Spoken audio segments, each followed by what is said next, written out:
নমস্কাৰ, স্বাগতম জনাইছোঁ আন এটি নতুন ভিডিঅ'লৈ। আশা কৰিছোঁ আপোনালোকে ভিডিঅ'টো ভালদৰে শেষলৈ চাব।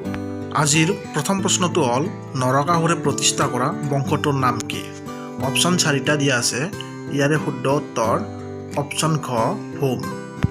নেক্সট কুৱেশ্যন, আহোমৰ প্ৰথম ৰাজধানী ক'ত আছিল? ইয়াৰে শুদ্ধ উত্তৰ অপশ্যন গ চৰাইদেউ। নেক্সট কুৱেশ্যন, ৰত্নাৱলীৰ ৰচক কোন? ইয়াতে অপশ্যন 4টা দিয়া আছে। ইয়াৰে শুদ্ধ উত্তৰ হ'ব অপশ্যন ক শ্ৰীহৰ্ষ। নেক্সট কুৱেশ্যন, অসমৰ প্ৰধান নৈ কোনখন?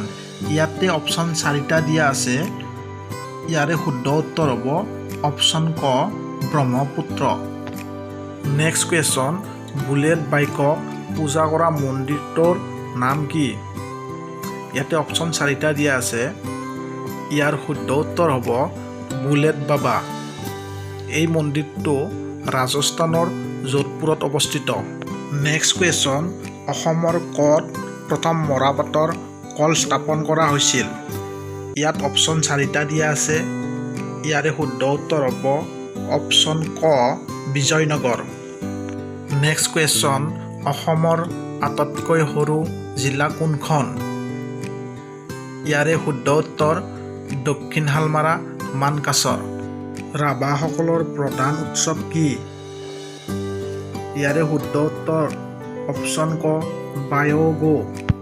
নেক্সট কুৱেশ্যন, অসমত কেইখন IIT আছে?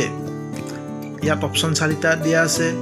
ইয়াৰে শুদ্ধ উত্তৰ হ'ব অপশ্যন ক এখন। হয়, অসমত IIT এখনেই আছে। সেইখন উত্তৰ গুৱাহাটীত অৱস্থিত। নেক্সট কুৱেশ্যন, অসমৰ প্ৰথম ছপাশাল ক'ত অৱস্থিত? অপশ্যন 4টা দিয়া আছে।